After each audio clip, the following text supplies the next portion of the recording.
Welcome back to our Ramadan series. Ramadan, it's not just about fasting, it's a spiritual marathon. We're in the final stretch, my friends, day 23.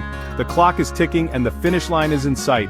By now you've crushed enough samosas to feed a small village, perfected your date-eating technique, and maybe even caught yourself dozing off during Zoom meetings. But things are about to get real, because we're entering the most blessed period of the month. Okay folks, buckle up because we're about to talk about Laylat al-Qadr, the Night of Power. This is one of the most significant nights in the Islamic calendar, a night so special that it is said to be better than 1,000 months. Imagine that, a single night that holds more blessings and spiritual rewards than over 83 years of worship. It's a night that every Muslim looks forward to during the holy month of Ramadan. This is the night when the Quran was first revealed to the Prophet Muhammad, peace be upon him. The revelation of the Quran is a cornerstone of Islamic faith, and Laylat al-Qadr commemorates this monumental event. The Quran serves as a guide for Muslims around the world, offering wisdom, guidance, and a path to spiritual fulfillment. On this night, the heavens opened, and the words of Allah were sent down to guide humanity. It's a night more blessed than 1,000 months. That's like 83 years, people. Just think about the magnitude of that.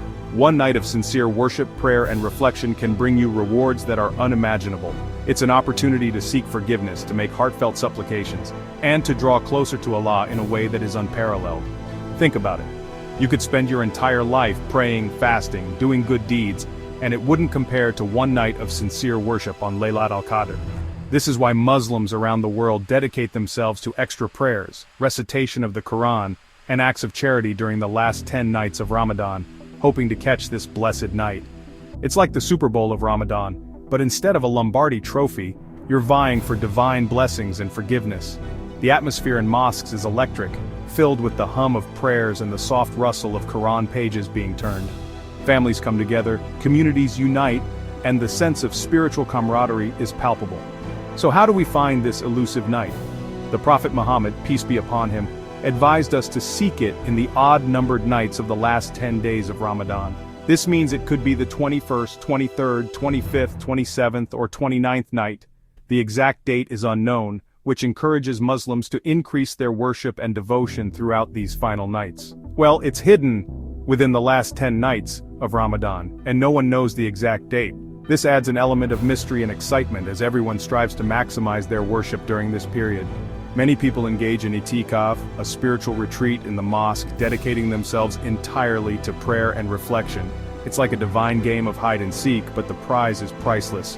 The rewards of Laylat al-Qadr are beyond our comprehension, and the opportunity to attain them is a gift that every Muslim cherishes. So, as we approach the end of Ramadan, let's make the most of these precious nights, seeking the blessings and mercy of Allah with sincere hearts and devoted spirits. Now, with Laylat al-Qadr potentially around the corner, the energy in the Muslim community is electric. This is the night that is better than 1,000 months, and everyone is eager to make the most of it. The anticipation is palpable and the atmosphere is charged with a sense of purpose and devotion. People are more focused, more dedicated, and more spiritually attuned than at any other time of the year.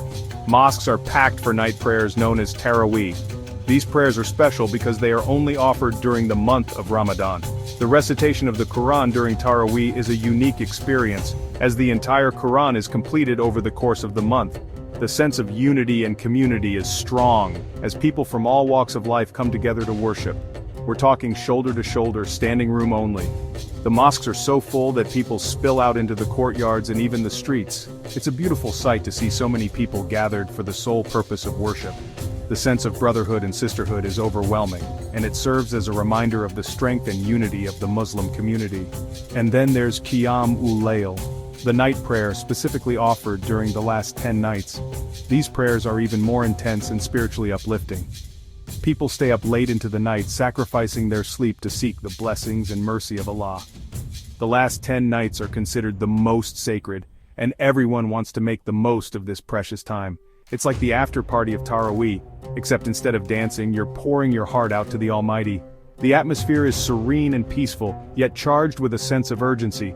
People are deeply engaged in their prayers, seeking forgiveness, guidance, and blessings. It's a time for self-reflection and spiritual growth, and everyone is eager to make the most of it. This is the time for intense dua, for asking for forgiveness, for guidance, for everything and anything your heart desires. The power of dua is immense, and during these nights it feels even more potent. People raise their hands in supplication, their hearts filled with hope and faith. It's a deeply personal and emotional experience, and everyone is focused on their own connection with Allah. It's like having a direct line to the CEO of the universe, and you don't want to waste a single second. Every moment is precious, and everyone is keenly aware of the significance of these nights. The sense of urgency is palpable, and the desire to make the most of this time is strong. It's a time for spiritual renewal and growth, and everyone is eager to seize the opportunity.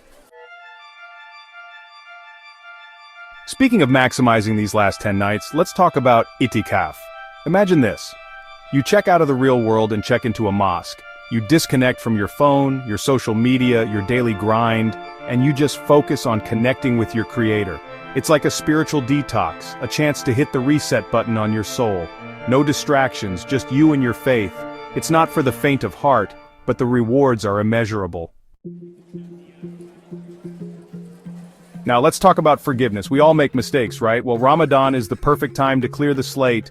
There's a specific dua, a prayer that's highly recommended during these last 10 nights.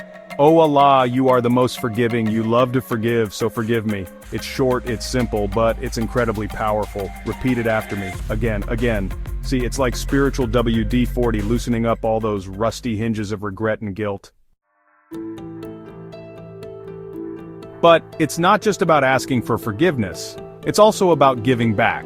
And I'm not just talking about throwing a couple of dollars in the donation box, I'm talking about real, meaningful sadaqah charity that comes from the heart. It could be donating to a worthy cause, helping a neighbor in need, or even just smiling at a stranger. Every little bit counts, and the rewards are multiplied during Ramadan. Think of it as a spiritual investment with guaranteed returns. Now, for those of you who are really serious about leveling up your spirituality, there's Tahajjud. This is a special prayer offered in the depths of the night, when most people are sound asleep. Imagine this, the world is quiet, your heart is at peace, and you're standing in prayer, communing with your Creator. It's a time for deep reflection, for introspection, for asking those tough questions and seeking honest answers. By day 23, you're a fasting machine. You've got this whole hunger thing down to a science. But here's the thing, it's not just about abstaining from food and drink.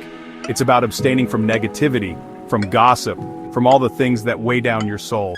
It's about developing self-control, empathy, and gratitude. And hopefully, these habits stick with you long after the last iftar. Now remember those angels I mentioned earlier? Well, on Laylat al-Qadr, they descend to earth in droves, more than you can possibly imagine. They're here to witness our worship, to record our good deeds, and to shower us with blessings. It's like having a stadium full of spiritual cheerleaders rooting for you to succeed. Talk about motivation.